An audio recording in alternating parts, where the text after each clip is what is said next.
Hello everyone.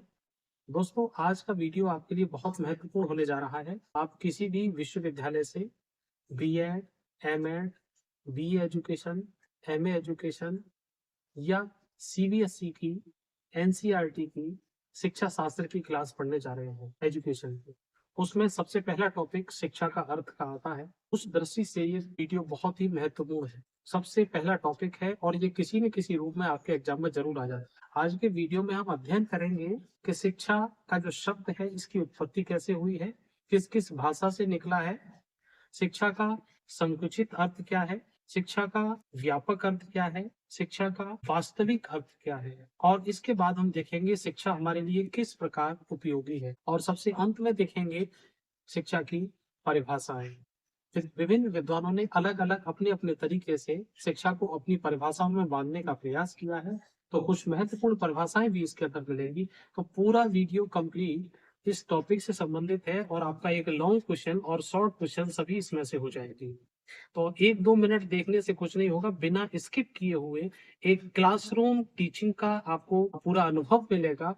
और मैं classroom teaching के अंतर्गत ये पढ़ाने जा रहा हूँ। ये मैं जो सीरीज शुरू कर रहा हूँ ये क्रम से चलेगी, और आप लोग अगर मेरा साथ देते रहेंगे, इसको वीडियो को देखते रहेंगे, अपने प्यारे प्यारे दोस्तों को इसको शेयर करते रहेंगे और मुझे सुझाव देते रहेंगे, तो मैं ये सीरीज चालू रखूंगा और आपका पूरा कोर्स इसी तरह से आता रहेगा आपके पास। वीडियो को बेहतर बनाने के लिए मेरे लिए कमेंट जरूर कीजिएगा, और जो अभी तक सब्सक्राइब नहीं किए हैं वो पहले ही सब्सक्राइब कर। क्लासरूम फीलिंग के साथ चलते हैं एक क्लासरूम की ओर, देखते हैं टॉपिक के अंतर्गत क्या क्या है।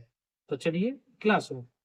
सबसे पहले हम देखते हैं कि शिक्षा शब्द आता है हमारे यहाँ, शिक्षा शास्त्र और शिक्षा। तो ये आखिर ये शिक्षा है क्या? ठीक है, इसका जो शाब्दिक अर्थ निकालते हैं तो इसकी सबसे पहले व्युत्पत्ति देखते हैं कि शब्द की उत्पत्ति कहाँ से हुई। तो इसको उत्पत्ति को जानने के लिए हमारे पास 3 शब्द निकल के आते हैं। एक होता है शिक्षा, एक होता है विद्या, और एक होता है, 3 शब्द होते हैं। इसको विद्या मत बोल देना, ये क्या होता है? विद्या। आपको साथ साथ बीच बीच में बताते रहेंगे। ये है आधा द होता है और यह इसके अंदर पूरा होता है, तो इसका शुद्ध उच्चारण होता है विद्या। ठीक है, इसी से बना है विद्यालय, और इसी का बनाते हैं विद्याधन आलय। ठीक है, तो एक्स्ट्रा नॉलेज भी आप साथ साथ लेते हैं, तो इसको बोलेंगे कभी भी विद्या नहीं, विद्या। तो 3 शब्द निकल के आते हैं, तीनों शब्द का मीनिंग क्लियर करें। नोट किया ये सब? ठीक है, आराम से साथ साथ नोट करते रहे। तो सबसे पहले हम एक शब्द की व्याख्या लेते हैं। ये जो शिक्षा शब्द है, ये शिक्षा शब्द ये संस्कृत भाषा के शिक्ष धातु से बना है। ठीक है, नीचे हलंत लगा हुआ है, आधार अक्षर है, शिक्ष धातु से बना है, जिसका अर्थ होता है सीखना और सिखा। दोनों ही प्रोसेस इस शिक्ष धातु के अंदर। एक तो शिक्ष धातु हुआ, ये संस्कृत से ही। इसी का एक और दूसरा शब्द आता है सहस, ये शब्द भी इसी में जुड़ा हुआ है। बहुत सारी किताबों में ये शब्द नहीं दिया हुआ, तो इसको देखकर परेशान ना होइए, और या कहीं मिल जाए तो परेशान मत होना। अगर आप इसको ना लिखेंगे तब भी चले, क्योंकि ट्रेडिशन में केवल यही चल रहा है। ये शब्द एक अलग है, मैं आपको इसको बता ही दे रहा हूँ, वैसे जरूरत नहीं है। इसका मतलब है अनुशासन रहना या संयमित रहना, अनुशासन और संयम। और ये हो गया सीखना और सिखाना। तो जो हमने ज्ञान दिया है, जो हमने सीखा है, वो हमारे लिए क्या करेगा? सीखी हुई चीज हमें हमारे व्यवहार में परिवर्तन लेके आएगी, और परिवर्तन लाने के बाद हम लोग संयमित और अनुशासित और एक अच्छा जीवन जिएंगे। दूसरा शब्द है हमारा, कौन सा था? विद्या। ये भी संस्कृत से निकला हुआ,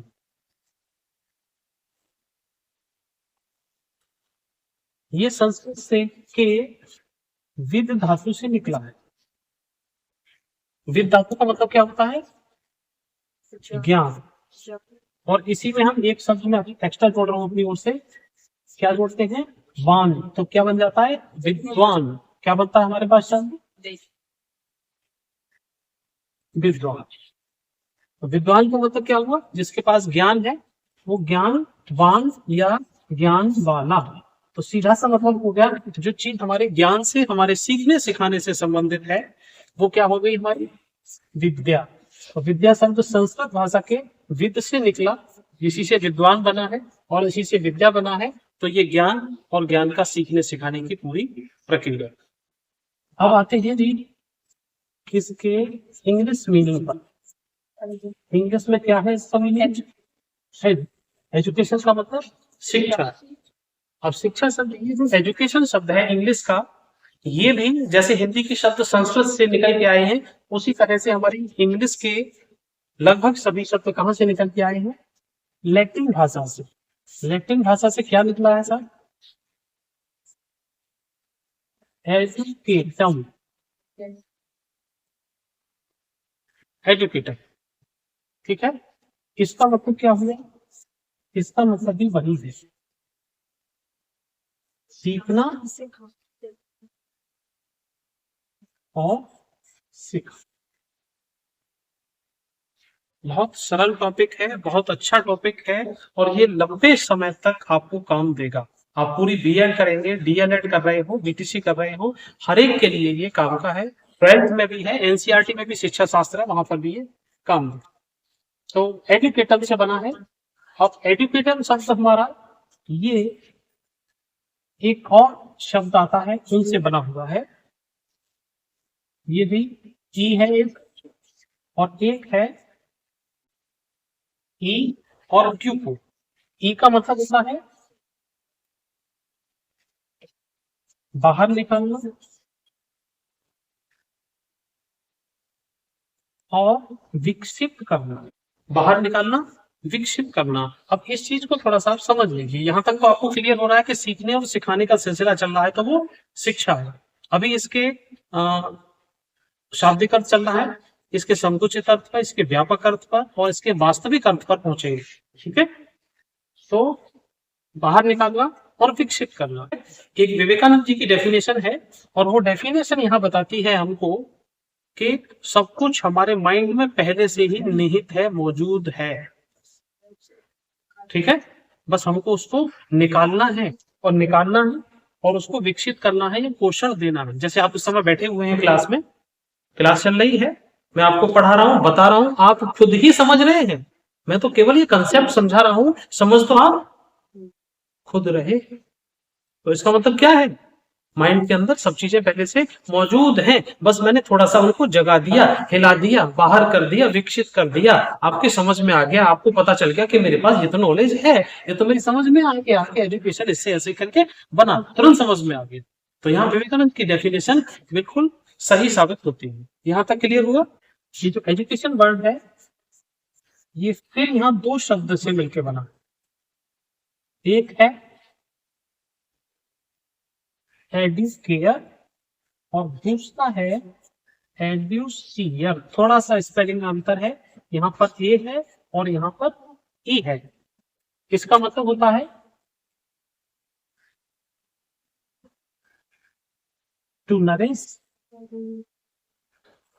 और इसका मतलब होता है टू लीड आउट, पोषण देना और विकसित कर। तो पोषण हम किसको देते हैं,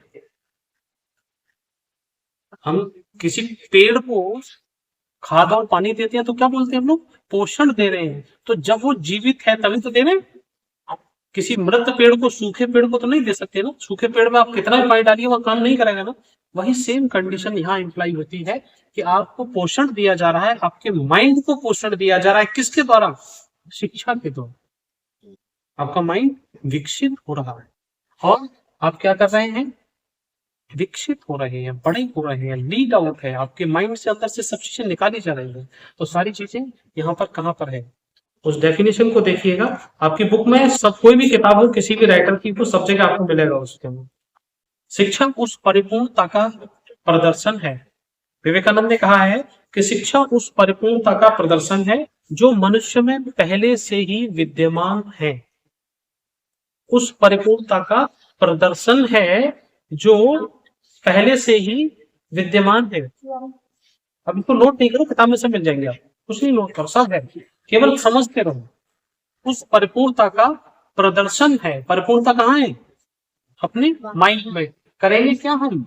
उसको बाहर निकाल के उसको विकसित करेंगे और उसके बाद हम उसका प्रदर्शन करेंगे। कैसे प्रदर्शन को? जैसे आप इस समय बीएड में हैं, बीएड कर रहे हैं, इस समय आप सीख रहे हैं, पढ़ने के बाद कहीं ना कहीं पढ़ाएंगे, अपने ज्ञान का प्रदर्शन ही तो होगा। आपने कोई चीज सीखी और सीखने के बाद, सीखना किसको कहते हैं? सीखना कहते हैं हमारे व्यवहार में परिवर्तन करना। ठीक है?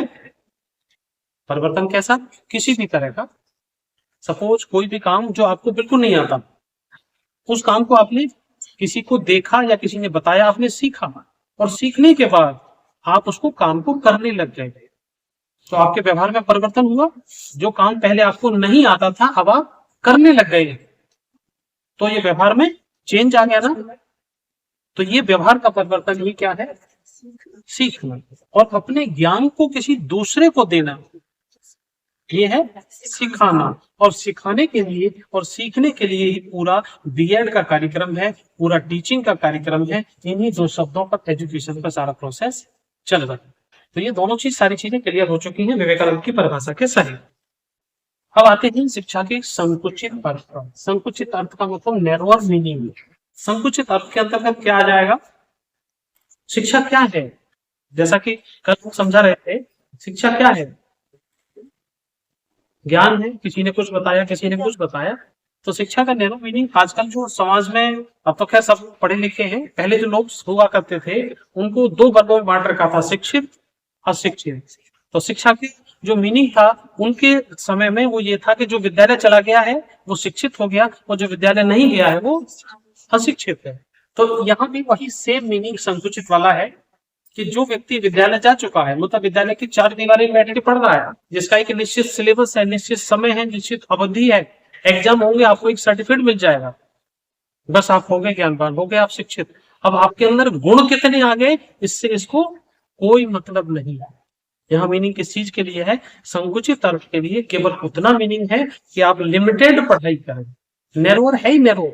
अब ऐसे नैरो मीनिंग को जो केवल केवल यही पढ़ ले, बाद बाकी इसका कोई मीनिंग अर्थ नहीं है, तो ऐसी स्थिति में नैरोअर मीनिंग के अनुसार बालक का सर्वांगीण विकास नहीं हो सकता। उसको शारीरिक भी चाहिए, मानसिक भी चाहिए, सामाजिक भी चाहिए, आध्यात्मिक भी चाहिए, उसको चारित्रिक भी चाहिए, उसको राजनीतिक गुण भी आने चाहिए। लेकिन ये सारी चीजों का प्रयास तो विद्यालयों में होता है। अब शारीरिक प्रयास के लिए बच्चों से पीटी परेड जो कुछ भी व्यायाम करवाया जाता है विद्यालय के अंदर, लेकिन विद्यालय के अंदर वो व्यायाम नहीं हो सकता जो बालक शाम को खुद अपना स्वतंत्र वस्त्र पहन के और ग्राउंड के अंदर खेलता है। वहां एक अलग क्रिया होती है, और यहाँ बच्चा अपनी ड्रेसअप होके, टाई वाई बांध के, जूते वूते पहन के इतनी सारी क्रियाएं नहीं कर सकता। तो ये चीज संकुचित के दायरे में। ठीक है। अगला आता है इसका व्यापक अर्थ। तो अब चलते हैं शिक्षा का व्यापक अर्थ। ये है वाइडर मीनिंग ऑफ एजुकेशन। व्यापक अर्थ के अंतर्गत क्या है? संकुचित से बस बाहर निकल आए हम लोग। ठीक है। और संकुचित से हम जैसे बाहर निकलते हैं तो हम क्या देखते हैं? पहले तो विद्यालय में हमारे दोस्त दिखाई दे रहे थे, विद्यालय की जो संकुचित है उसमें दोस्त दिखते थे, उन दोस्त को सबको खत्म कर दिया। अब व्यापक अर्थ के अंदर कहाँ आ गए? विद्यालय में बच्चा जितना सीख रहा है वो, विद्यालय में बालक ने जितना सीखा वो, प्लस घर पे जाते ही माता पिता, संगी साथी, मित्र मंडल, पार्क में, सिनेमा घर में, शादी उत्सव में बालक साथ जा रहा है ना, वहां आपसे वो समाज को देख के खाना खाना भी सीख रहा है। दावत में भी सीखने की प्रक्रिया चल रही है। प्लेट को कैसे उठाना है, कितना कितना सामान लेना है, लाइन में लगना है, आराम से खाना है। घर पे हो सकता है वो किसी भी तरह से खा लेता हो, वहां विधिवत कहीं ना कहीं चेयर लेके बैठेगा। घर में कभी भी कैसे भी खा सकते हैं, बैठ के उधर टीवी देखते हुए वगैरह वगैरह। वहां क्या सीख रहा है वो? मैनर। न्यूज़पेपर को पढ़ना कहाँ सीख रहा है? लाइब्रेरी में जाकर। टेलीविजन देख रहा है, पिक्चर देख रहा है, न्यूज देख रहा है, वो वहां से देख रहा है सामाजिक हालात क्या है, देश की राजनीति की स्थिति क्या है, आज वर्ल्ड कप चल रहा है, इसमें क्या होगा, तो उस पर बहुत सारी चीजें उसके दिमाग के अंदर फैल जाएगी। तो ये क्या हुआ? व्यापक अर्थ, ब्रॉड, वाइडर, ज्यादा से ज्यादा ज्ञान हर चीज के। ठीक है, तो ये होगा इसका व्यापक। इसमें एक डेफिनेशन आती है मैकेंजी की। व्यापक अर्थ में शिक्षा एक ऐसी प्रक्रिया है जो जीवन पर्यंत चलती रहती है, कभी रुकती नहीं है। ठीक, और जीवन के प्रत्येक अनुभव उसमें वृद्धि करते हैं। हर बार हमें कोई ना कोई अनुभव मिलता है। आप यहाँ बैठे हैं, कुछ सीख रहे हैं, अलग अलग टीचर आते हैं, अलग अलग आपको पढ़ा के जाते हैं, और आपके पास सब टीचर्स का, सब ज्ञान का, हर विषय का, हर यूनिट का सारा नॉलेज इकट्ठा होता जा रहा है। तो ये क्या है, आपको कहीं ना कहीं वृद्धि कर रहे हैं। तो हमारे प्रत्येक अनुभव से वृद्धि हो जाएगी। वास्तविक अर्थ, review meaning of education, real meaning of education. वास्तविकता आखिर क्या है? हमने शाब्दिक अर्थ को जाना, संकुचित अर्थ को जाना, व्यापक अर्थ को जाना, लेकिन वास्तविकता क्या? तो ये चीज नहीं है कि जो हमने शाब्दिक अर्थ जान लिया है, शब्दों से अर्थ निकला है, वो हमारे काम का है या नहीं है। उसमें से भी काम का है। संकुचित अर्थ के अंदर विद्यालय के अंदर जो हम शिक्षा ले रहे हैं वो भी हमारे काम की है, विद्यालय से बाहर ले रहे हैं वो भी हमारे काम की है। बस आप पॉजिटिव ज्ञान लेते रहें और पॉजिटिव आगे बढ़ते रहें। नेगेटिविटी कहीं भी हमारे पास हावी नहीं होनी चाहिए। इसके अंतर्गत जो वास्तविक अर्थ है वो इसके अंदर सभी जगह से प्राप्त ज्ञान आ जाएगा।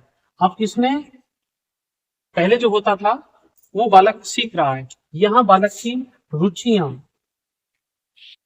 क्षमता, आयु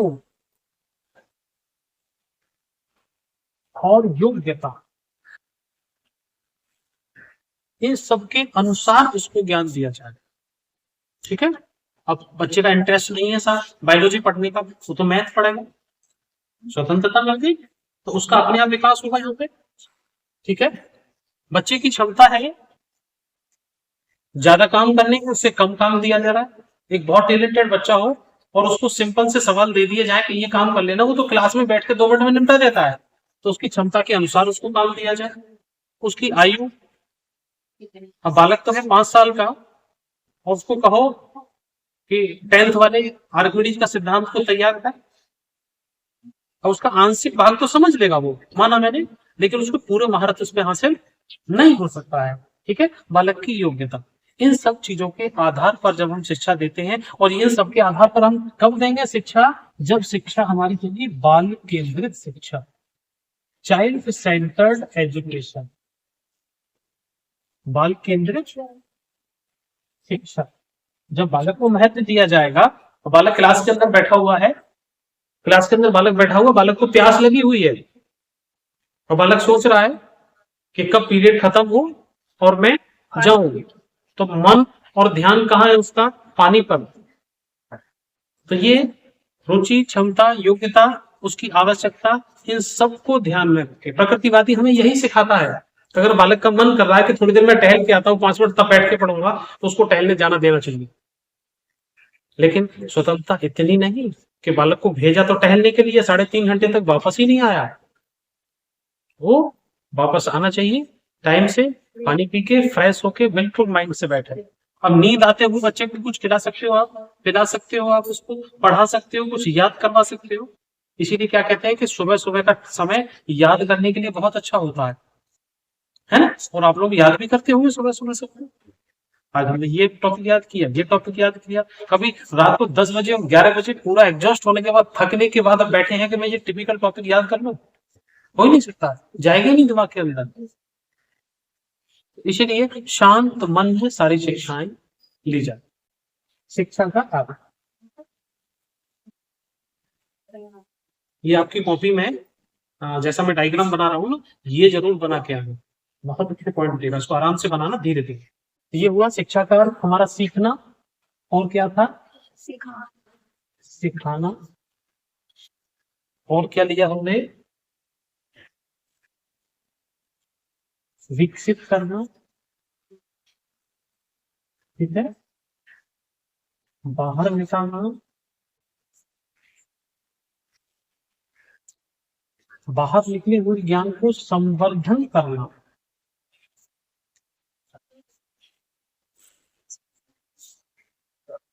संवर्धन करना, संवर्धन कर जानते हैं, जो नॉलेज है उसको और ज्यादा उसमें वृद्धि करना।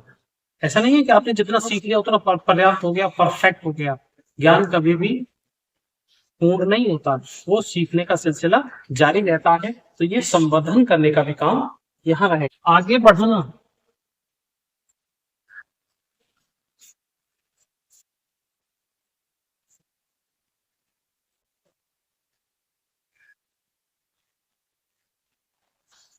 नियंत्रण करना, पालन पोषण करना,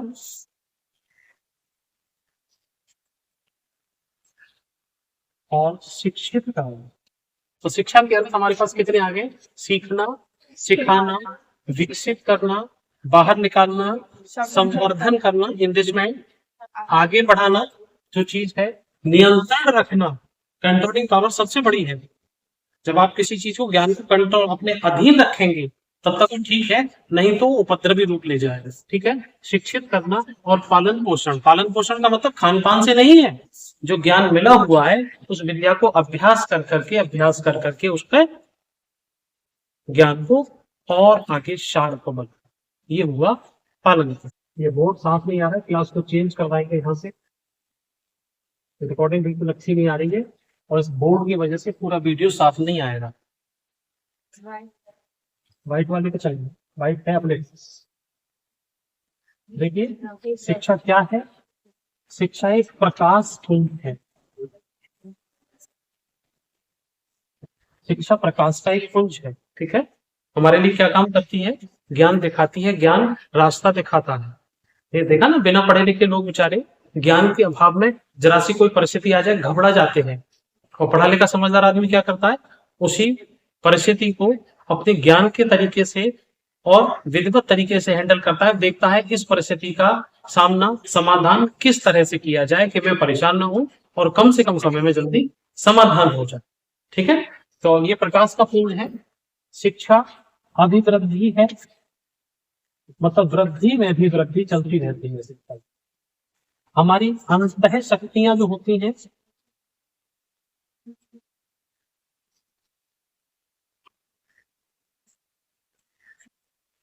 अंतः शक्तियों का विकास। अब अंतः शक्तियां सभी आ जाएंगी इसके अंतर्गत, चाहे वो कोई सी भी हो, शारीरिक हो, मानसिक हो, आध्यात्मिक हो, सभी अंतः शक्तियों का इसमें विकास हो जाएगा। आगे आता है शिक्षा प्रगतिशील परिवर्तन है। प्रगतिशील परिवर्तन है शिक्षा।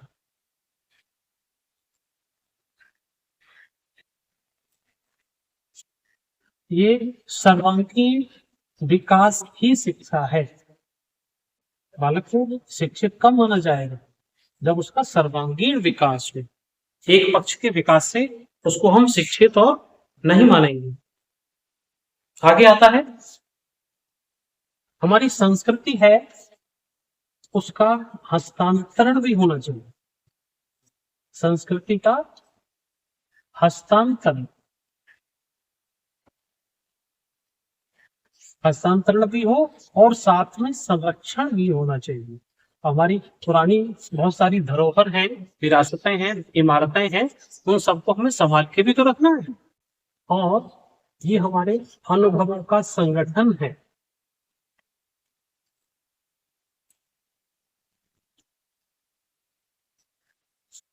अनुभवों का संगठन है, साधन और नियंत्रण दोनों कुछ, साधन और नियंत्रण है। तो ये शिक्षा हमारे लिए, कि ये दोनों डायग्राम बहुत साफ साफ बनाइए, दोनों को खुल के पेज पे स्पष्ट बनाना। ये ब्लैक बोर्ड ज्यादा साफ नहीं है, इस वजह से वीडियो और आपको जो भी समझ आ रहा है आगे वाले में हम सुधार करेंगे। तो इसको एक एक पेज पे बड़ा साफ बनाइएगा, बड़ा इंप्रेसिव रहेगा।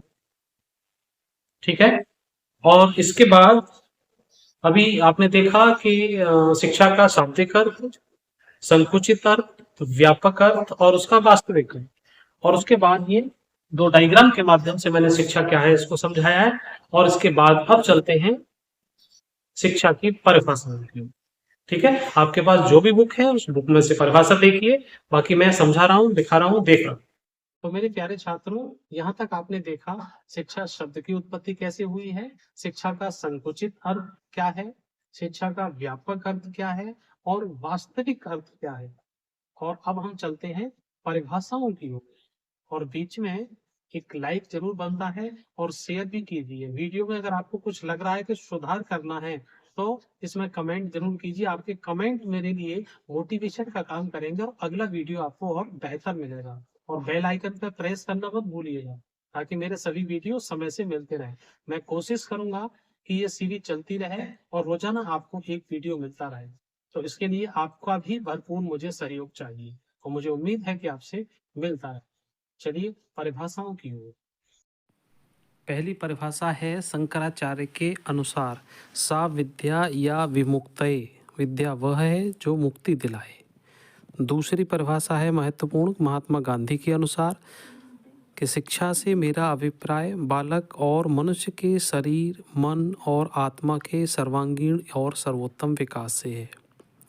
तीसरी परिभाषा है अरस्तु के अनुसार कि स्वस्थ शरीर में स्वस्थ मन का निर्माण ही शिक्षा है।